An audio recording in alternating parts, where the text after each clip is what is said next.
This is for anybody who wants to answer it.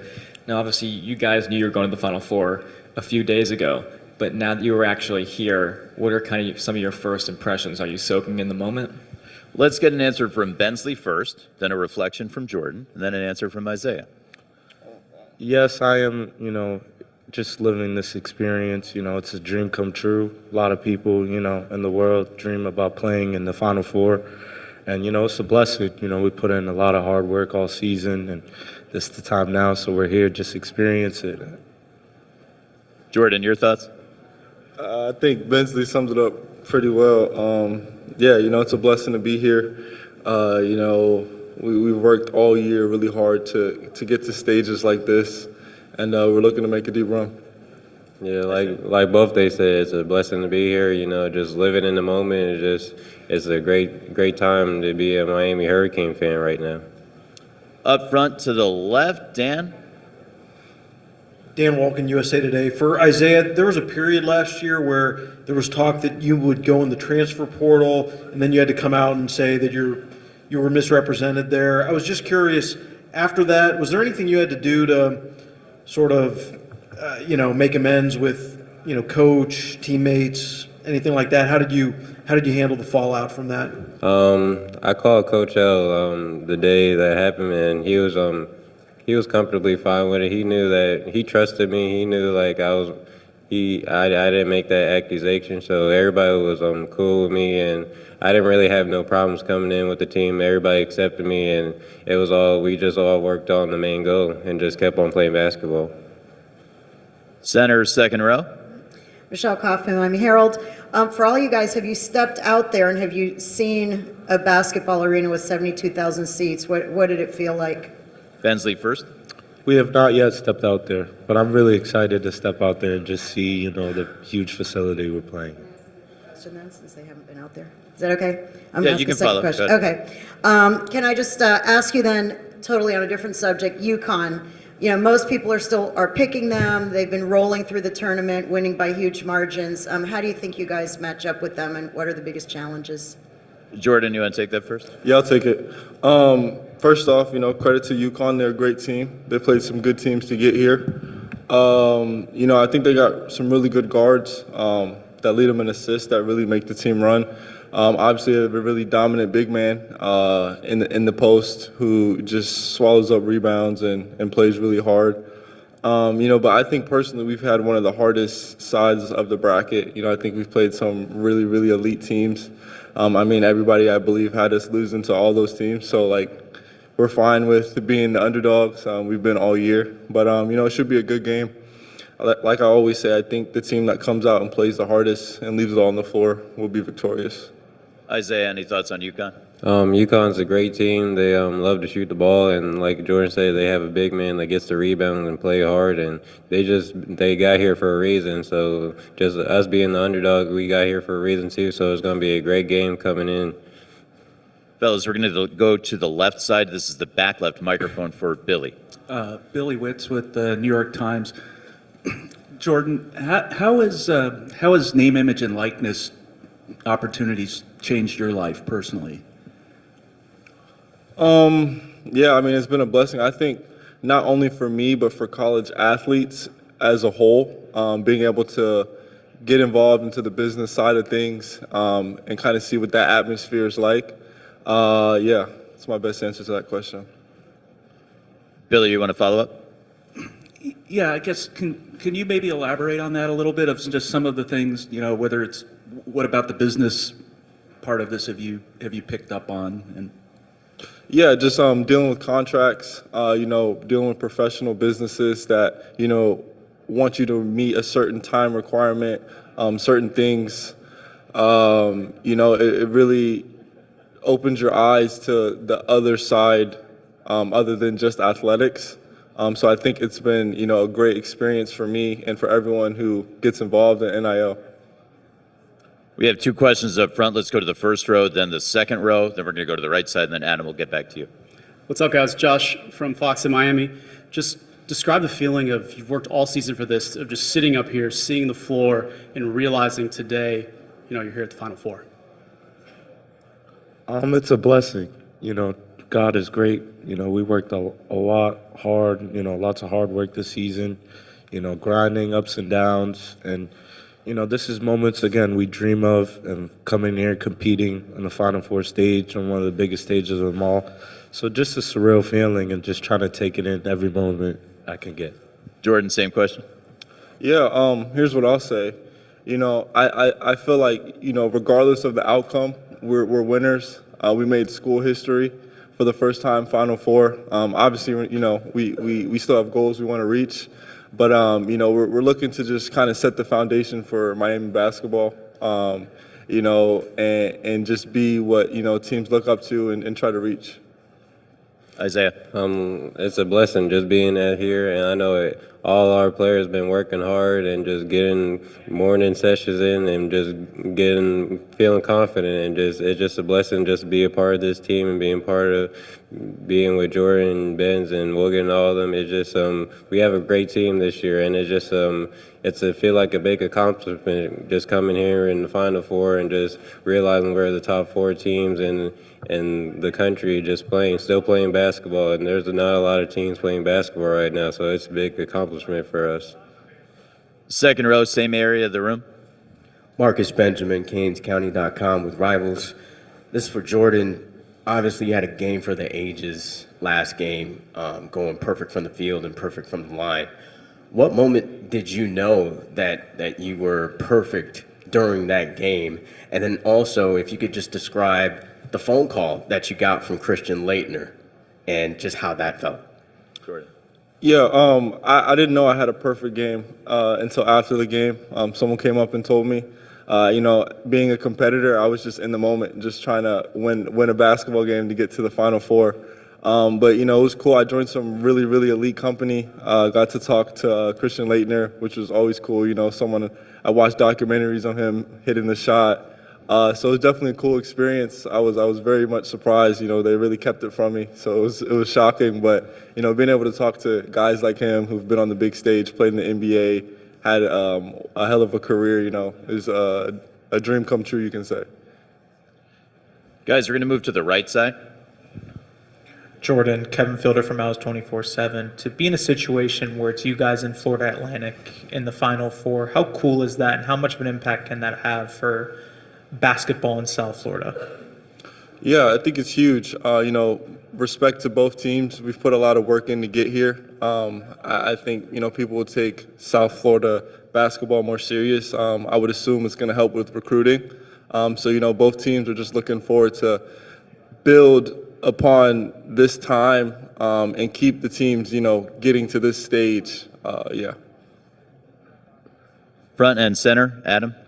Adam Zagoria, New York Times. Isaiah, I know you're a Jersey guy. Do you have any connection to Danny or the Hurleys? Did you ever play for them, against them, or Adama or any of the Jersey guys on UConn?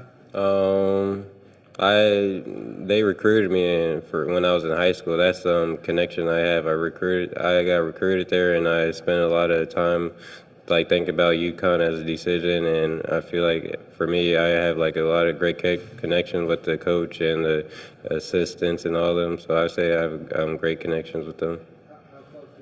We got a follow-up for Adam. Go ahead, Adam. Sorry, how close did you come to going to UConn, and what was Danny's recruiting message to you? It was my top 3 decision. It was Miami, UConn, and another school, but it was just it was close, I feel like. And if he would just he showed me a good time over there. I got to meet a lot of people on the team, and they was all great people over there. And he was just a great coach, I feel like. On the right side. Hey Isaiah, Luke Cheney with Lifehold Sports. Just when you arrived in Miami in 2019 to where you're at now, how do you feel like the outlook and the public perception of Miami's program has changed, and how do you feel like you've played a part in it? I feel like the Miami program has changed from what I've been my freshman year to my senior year. I just feel like when I first came in here, we was low, we wasn't winning a lot of games, and we was struggling at the time, and we had a lot of players injured. But I feel like it was a learning process for me and the team. I feel like we had a good team my freshman and sophomore year, but we just had a lot of injuries. But going through the season, we just progressed. and we just kept on going and feeling confident, and we got transfers that help us, and it's just a great accomplishment just seeing how I went from my freshman to not a very great season to a senior, and I'm in the Final Four right now, so I feel like I got the best world at both sides. We're going to stay in that same area of the room on the right side. Isaiah, Kevin Fielder from Alice 24/7. You guys played FAU early in the season last year, and obviously both teams have changed since then. But when you guys played them, did you sort of see that team was building towards, making a tournament run? To be honest, I did not see this coming, but I feel like last year they was a very great team, and we only won last year. We only beat them by a buzzer beater, and they was very competitive, and they played hard, and they was just a great team to compete with us. And like now they're in the Final Four, and they're making great things, and they're a great team. Back to Michelle in second row center. Yeah, I want to go back to the UConn thing. I happened to run into your mom in the airport today. She said, was UConn the only other school that you visited? UConn and Miami were the two schools that you actually took visits to? Yes, it actually was. And then what? And you said there was a third school. There were three finalists. So it was UConn, Miami, and.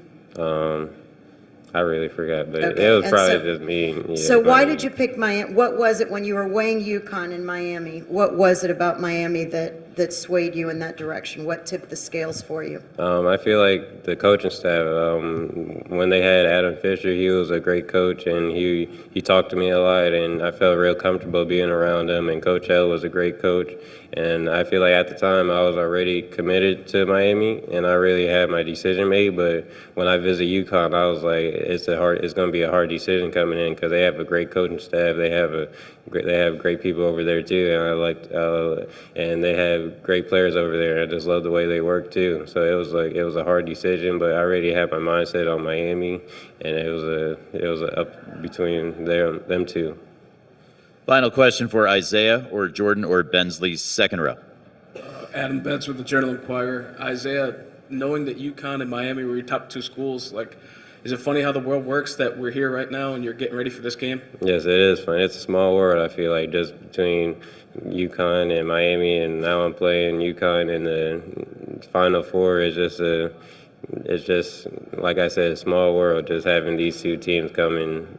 We're just having these two teams playing against each other.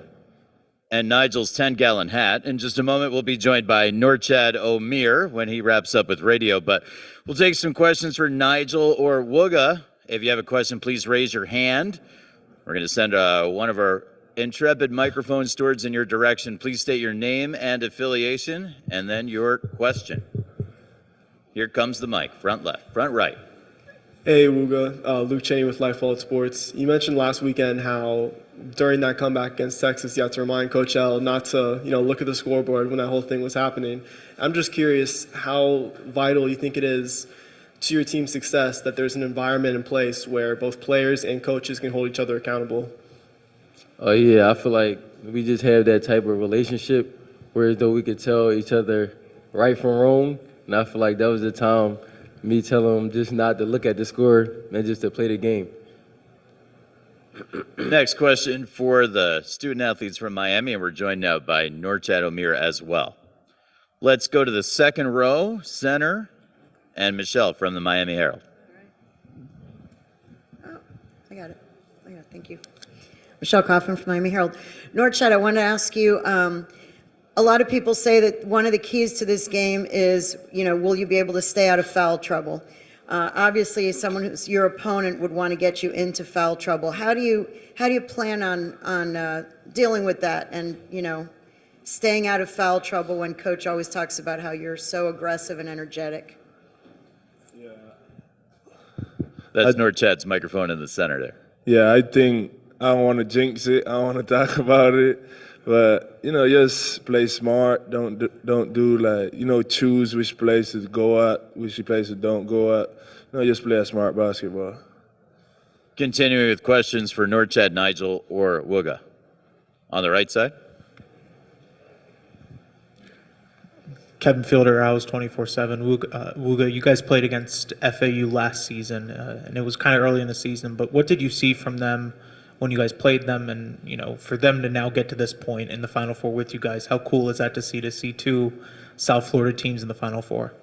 Oh yeah, I saw a really great team in them because I feel like Zay hit the buzzer beater. I think last year he hit the buzzer beater off him, so they was in the game with us a lot. And I feel like they really had their defensive end and some type of offense. So I feel like them on the defensive pressure, it was really great for them. Next question's on the left side to the right of the aisle. Dan? Dan Walken, USA Today for Nigel. As you were going through the transfer to Miami, obviously everything was extremely public about the NIL deal and everything like that. How did that sort of change your approach, or did it maybe sort of come at you in a way you didn't expect, just given the public nature of everything? No, I mean, all that mattered was my teammates accepted me, and they did that from day one. My coaching staff, everybody accepted me and took me in as a brother. We never seemed to talk about it as a team. Nobody, came at me negatively, and we played together so much. You can see it's obviously working off really well now. I feel like that's the reason why this team's so good, because our bond is so strong, and nothing with NIL with anybody on this team has ever affected us in a negative way. Back to Michelle, second row center. Nigel, I want to ask you, I see you've got the official Final Four hat on. What does it feel like to be in the Final Four? What did you anticipate, and what is it really like? Have you taken a peek out there at the floor yet at how big this arena is? And Coach was talking about, with his experience in a Final Four, that playing in a stadium like that is almost like playing outdoors. What do you think it's going to be like, and how do you think that might affect your shooting? Yeah, I never played in a dome before, so this is my first experience. My first Final Four ever. Never been to one. Never been in attendance in one. So I'm really excited for this. Loving the experience that we're getting so far. Everything about it has been so much fun, and we only seen just a glimpse of it. I haven't got to see the floor yet or anything like that, but I'm excited to see it. I actually got some advice from Kyle Guy, who went to my same high school as me, who went to Virginia, won a national championship. I was talking to him a little bit. He just told me to stay positive. I mean, you got to keep confidence in yourself. Great shooters can shoot anywhere, is what he told me. And he told me to believe in myself and my team. And if you believe in yourself and your team, that you guys will be able to win it all. We're going to go to Kevin. 3 seats in. There we go. Yeah, Norchad. Kevin Sweeney here from Sports Illustrated. Curious, growing up in Nicaragua, what are your memories? What do you think about when you think about March Madness? So, growing up as a child, I really didn't watch March Madness like that. I was a baseball player. Then when I get older, watching teams like Duke, North Carolina, and March Madness was just like, damn, that's crazy. And now I'm here, so it's just like so excited. I'm just so excited to be here with my brothers. We pumped, but also we locked in at the same time. Next question's to the right of the aisle, Lane. That's the back left microphone. Go ahead, Lane. Okay. Lane Higgins, Wall Street Journal. This is for you, Nigel. Obviously, transitioning into a point guard, it's maybe a little more intense of a role with some of the ball handling and decision making. But what did you find to be the biggest, difficulty or biggest challenge in adopting a new role on this Miami team? And who kind of helped you through that? Yeah, this is my coaching staff and my teammates really helped me through this transition. Coming from a role where I was a primary scorer at my old school, and now coming to a role where I have a lot of talent and, distributing the ball to my teammates when they need it. It was just a change, but, I played point guard my entire life. It was just going back into my old habits. My teammates made it really easy for me, and that's what the summertime and the fall was for, to help me transition to that. And I feel like my coaching staff, especially Coach L, gave me a lot of confidence in the things that I was doing to help me, get prepared for moments like this. We'll head back to the second row center. Michelle? Can I ask one in Spanish for Norchad? Is that okay? You may. Yes, okay. Norchad, quería preguntar que ahora que tú es como que tú eres una estrella ahora en los Estados Unidos en el March Madness. Sí, hay muchos jugadores jóvenes en Nicaragua que te están mirando en la televisión. Si tú crees que van a haber más gente mirando este torneo y este campeonato como tú estás, porque ya yo vi ayer banderas de Nicaragua cuando se fueron las guaguas, habían banderas de Nicaragua. ¿Puedes hablar sobre el apoyo que te dan la gente de Nicaragua? Gracias. Sí, pues han sido fantásticos todas las personas en Nicaragua, y no solo los nicaragüenses, los latinos en general han sido muy buenos.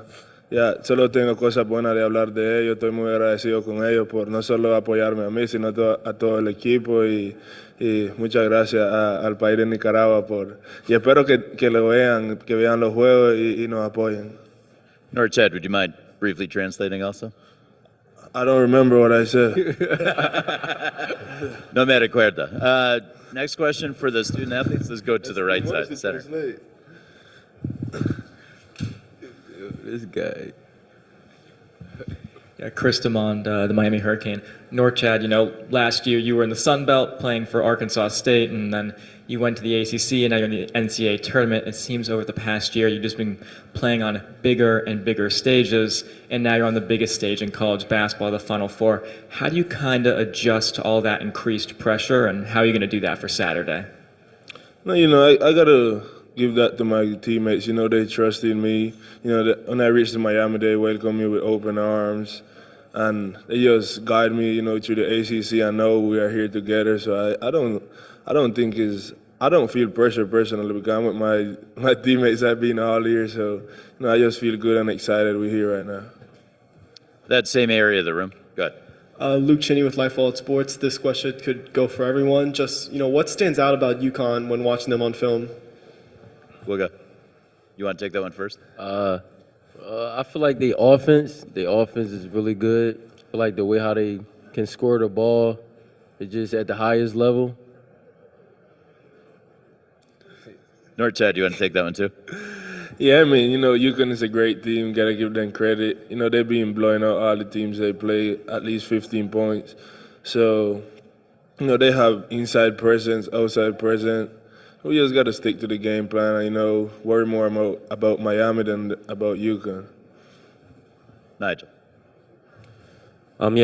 They're coached really well. Their coaches, their program has, been a great program in the past. This is something that, they've been in multiple times.